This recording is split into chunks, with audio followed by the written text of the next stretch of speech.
Bonjour David Ruttembucka. Bonjour Jean-Philippe Denis. David Ruttembucka, vous êtes enseignant-chercheur à ICD Business School, groupe IGS.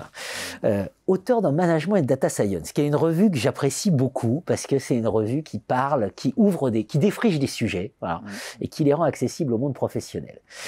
Auteur dans Management et Data Science d'un papier consacré au football et à l'impact de l'IA dans le football. C'est ça qui est très intéressant, l'impact de l'IA. Et quand on commence à s'intéresser à l'impact de l'IA, on se dit qu'on peut peut-être en tirer des enseignements pour d'autres industries aussi. Alors, concrètement, l'impact de l'intelligence artificielle dans le foot, qu'est-ce que c'est?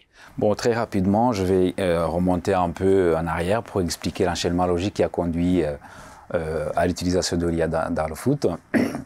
Depuis les années 2000, on voit apparaître les technologies, l'évolution des technologies de la communication et de l'information. Oui. Ça part de l'email, aux caméras intégrées dans les téléphones, aux réseaux sociaux.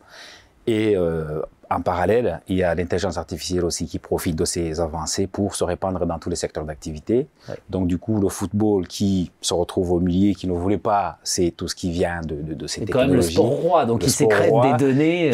Qui à la base est un sport universel qu'on peut jouer de la même manière dans tous les pays, oui, se voit obligé de s'adapter. Ouais. Et donc, concrètement, comment il s'adapte? Parce que vous évoquez, et ça c'est très intéressant, le métier de scout. C'est quoi le métier de scout? Et celui d'agent sportif, et l'interaction avec la question de l'IA. Alors, à la base, rapidement, le scout, c'est quelqu'un qui va observer un joueur sur le plan national ou à l'international. Il va regarder sur des critères bien précis.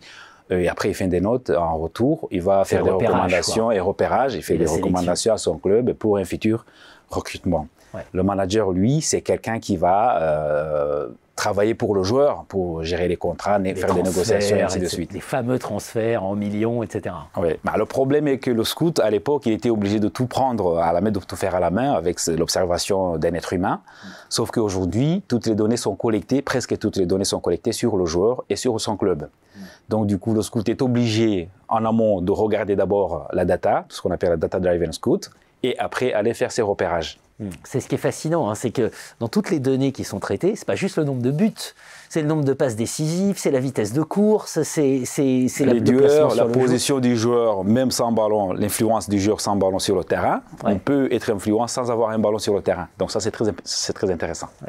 Et avec un métier, donc ça c'est côté scout, et un métier côté agent sportif qui est transformé, puisque vous nous parlez d'apparition de plateformes en ligne d'achat-vente des joueurs. Oui, vu ces évolutions, on pense que d'ici quelques années, on va apparaître une plateforme de type Amazon ou Le Bon Coin, là où on va saisir les données en fonction de ce qu'on veut comme joueur pour faire les achats, les recrutements d'un joueur. Par exemple, je veux un joueur sénégalais âgé de 25 ans qui peut marquer 10 buts par saison.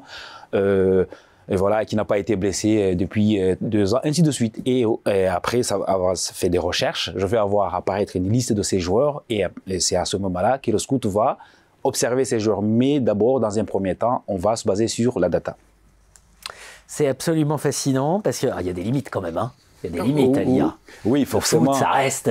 Pour l'instant, il y a des choses qu'on ne peut pas capter pour l'instant. Par exemple, à Rennes, il y a un joueur qui a quitté le club tout simplement parce que dans la vie, il n'y avait pas des écoles internationales pour les enfants. Ah oui. Cette information, on ne peut pas la capter en amont. Également, Lionel Messi, quand il est venu à Paris, la seule chose qui l'a dérangé, c'était le fait qu'il ne pouvait pas accompagner ses enfants à l'école parce qu'il y avait trop de bouchons. Ouais. Donc ça, cette information, on ne peut pas la capter actuellement. On ne peut pas la capter actuellement, mais bon, l'IA finira par la capter aussi, hein, selon les profils des joueurs. Mais ce qui est très très intéressant, c'est que de toute façon, on ne peut pas faire sans. C'est-à-dire qu'une fois qu'on a la technologie, de toute façon, ça transforme le jeu. Surtout que l'IA va très loin avec ces outils comme le machine learning, qui permet de faire l'apprentissage automatique, c'est-à-dire tourner, s'entraîner sur les données des 5 dernières années, par exemple, et proposer des profils intéressants pour rivaliser, par exemple, contre le Real Madrid. À partir des équipes qui ont battu le Real Madrid, on peut avoir un profil de 11 joueurs qui sont capables efficacement d'affronter le Real Madrid et le battre, à partir de ce qui est proposé par l'IA. Évidemment, donc à méditer pour tous les sports, à méditer sans doute aussi dans tout un tas d'industries de type culturel, cinéma, etc., les acteurs, on est dedans. Voilà, les théâtres et tout, peut-être aussi dans le monde académique. Oui, voilà. Pourquoi pas. Parce que pour constituer des équipes dans les écoles ou les centres de recherche, évidemment, l'IA finira par, d'une façon ou d'une autre, changer un peu les règles du jeu. Merci à vous. Je vous remercie beaucoup, Jean-Philippe. Bye.